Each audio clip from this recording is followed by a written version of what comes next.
और उसके बाद ये भी मैसेज था कि हमारा पर्पस यही करना था, हमारा कोई और एजेंडा नहीं था। लेकिन जब उन्होंने अटैक करना शुरू किया, पूंछ के ऊपर किया, अन्य जगहों पर किया, तो कैसे इंडियन आर्मी ने डिफेंड किया है वो सामने है। रिमार्केबल काम इंडियन एयरफोर्स का और आर्मी का रहा। और उसके बाद जब उन्होंने अटैक किया, इंडियन एयरफोर्स ने उनके 9 एयरबेस जो एयरबेस है उसको बिल्कुल डिमोलिश कर दिया, वो भी है उसमें। और उसके बाद वहाँ के जो डीजीएमओ हैं, मीडिया में बहुत तरह की बात आती रही, लेकिन फैक्ट ये है कि जब भी इस तरह की घटना होती है तो डिफरेंट कंट्री, वहाँ के लीडर वो एक दूसरे से बात करते हैं कि कोई शांति हो, कोई रास्ता हो। बात करना एक बात होता है, जब रशिया यूक्रेन का वार चल रहा है तो इंडिया भी दोनों कंट्री से बात कर रहा है। लेकिन जब वहाँ के डायरेक्टर जनरल मिलिट्री ऑपरेशन ने Indian director general military operation को फ़ोन करके कहा कि हम ट्रूस चाहते हैं, सीज फायर चाहते हैं, तो फिर इंडिया भी एग्री करके, ये आज के डेट में स्टेटस यही है। हम लोग का निकलने का पर्पस यही है, क्योंकि हम लोग तो झेल रहे हैं, तो शायद यहाँ पर उतना नहीं, उनको उतना आइडिया नहीं हो या उतना समय नहीं हो, उतना फैक्ट पता नहीं हो, तो दुनिया में सरकार ने तय किया कि नहीं, डिफरेंट जगह जाके ये बताना जरूरी है कि वहाँ की सरकार ही और आर्मी ही इन्वॉल्व है इस सारे काम को करने के लिए। हम और दुनिया न्यूट्रल नहीं रह सकती है। हम पे तो अब है कि हम लोगों ने एक न्यू नॉर्मल दे लिया कि हम पे होगा तो हम तो अब घर में घुस के मारेंगे, अब बैठ करके तो हम देखेंगे नहीं। ये मैसेज तो बड़ा लाउड एंड क्लियर सरकार ने दे दिया कि जहां भी इसका ट्रेनिंग होगा, जहां भी उनको ये किया जा रहा है, तो ये मैसेज, और पाकिस्तान को भी ये बात बिल्कुल समझ में है कि इंडिया भी अब अनप्रिडिक्टेबल है, प्रिडिक्ट नहीं कर सकता। कुछ करोगे तो हम भी घुस करके मारेंगे। और ये मैसेज इससे दे दिया, दुनिया में घूम करके हम लोग यही कर जा करके जिन लोगों से मिले, बहुत हम थैंकफुल हैं एम्बेसडर साहब के कि हम लोगों को लैंड करते ही इन्होंने काम पे लगा दिया, और ऐसा काम पे लगाया कि अभी तक हम लोग सुबह से रात तक हम लोग का इतना खाली दौड़ रहे हैं, इतना सारा मीटिंग, और यहाँ बहुत रिसेप्टिव थे। जो बात हम लोगों ने जिन लोगों से डिस्कस किया, बहुत फ्रेंडली तरीके से हम लोग की बात सुनी।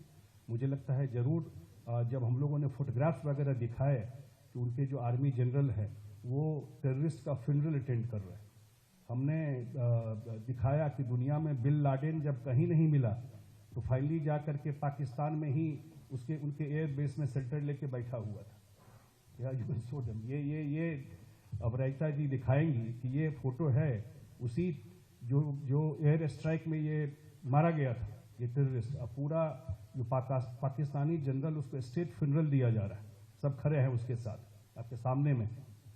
और ये देख करके मुझे लगा कि जरूर वो लोग भी सेंसिटाइज अवेयर हुए होंगे। और पर्पस इस विजिट का, और इसमें तो मैं जरूर चाहूँगा कि जो हमारे इंडियन कम्युनिटी है, इंडियन डायस्पोरा है, वो लोग भी जरूर, क्योंकि इंडिया का भी तो लड़ाई वड़ाई में तो नहीं, क्योंकि India is growing so fast. World की चौथी इकोनॉमी हो गए हम लोग, चौथी इकोनॉमी हो गए, अब तीसरी इकोनॉमी की तरफ बढ़ रहा है। तो देश इतना प्रोग्रेस कर रहा है, उसको कहा, वो तो पाकिस्तान का हाल तो आप जानते हैं क्या है, उस कंट्री में कुछ बचा ही नहीं है। मैं जरूर कहूँगा एम्बेसडर साहब से, उसके आर्मी जनरल, जो आर्मी चीफ का जो फील्ड मार्शल हो गए, उनका स्टेटमेंट सुनिए। 1 वीक बिफोर द पहलगांव, 15 अप्रैल का, सिविलाइज सोसाइटी में इस तरह की भाषा, वो भी एयर चीफ, जो बिल्कुल वो कह रहा है कि इंडिया पाकिस्तान ये 2 नेशन थ्योरी है, वो रिलीजन पे बना। हमारे थॉट डिफरेंट है, हमारे कल्चर डिफरेंट है, हमारा सोच अलग है। वो पूरा का पूरा एक मैसेज, कश्मीर हमारा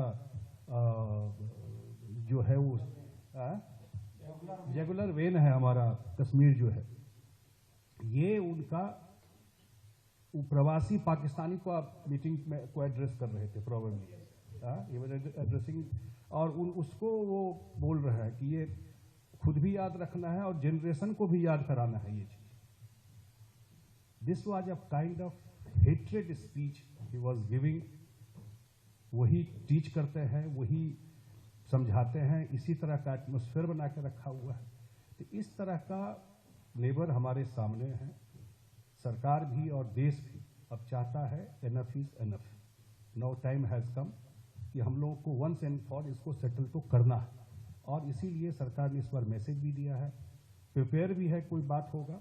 और एक इशू है जो इंडस रिवर को आप लोग देख रहे होंगे, जो पानी वो बिल्कुल 80% पानी जो इंडिया का है वो हम पाकिस्तान को दे रहे हैं। ये 2.5 साल से इंडिया कह रहा है कि उसको अब रिनोवेशिएट कीजिए, क्योंकि क्लाइमेट चेंज हो गया है, टेक्नोलॉजी बदल गया है, हमारा इधर पॉपुलेशन का डेमोग्राफी बदल गया है, तो हमको भी ज़रूरत है, या डैम बनाने का भी टेक्नोलॉजी बदल गया है। और जो सबसे बड़ी बात है, जो प्राइम मिनिस्टर ने कहा, जो अपराजिता जी बेटर बोलती, लेकिन मैं एक बार बोल देता हूँ कि trade and terror can not go together, talk and terror can not go together, and water, blood and water can not flow together. बड़ा क्लियर कट मैसेज है, दोनों बात तो नहीं हो सकता है।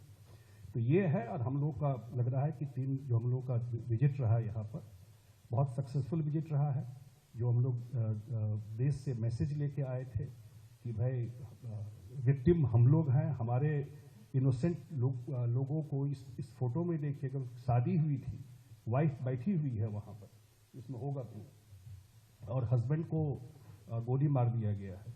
कुछ ही महीने पहले उनकी शादी हुई थी वहाँ पर, 1 हफ्ते पहले शादी हुई थी और उनको गोली मार दिया।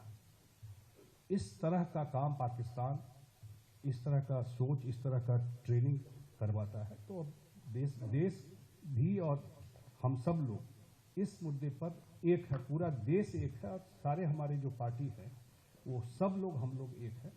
और मैं again I thank the ambassador, the kind of meeting he has organised, we discussed everything, we share our thoughts, we share our informations। और हम लोग को लगता है कि डेफिनेटली जापान का हम लोगों का probably this is the last meeting we are having, so it's a very very successful meetings we had in last 2 days, और काफ़ी सफल रहा है। हमारे अन्य जो साथी हैं, जो अन्य डेलीगेट्स हैं, वो भी अलग अलग जगह, प्रॉब्ली 33 कंट्रीज में हम लोग जा रहे हैं, 33 कंट्री में हम लोग जा रहे हैं। इसके बाद आज हम लोग साउथ कोरिया निकल रहे हैं। पर्पस ऑफ दिस विजिट यही है, हम लोग 5 कंट्री जाएंगे और हमारे साथी भी जा रहे हैं। मैं धन्यवाद देता हूं, और मैं अभिषेक बनर्जी जी से बात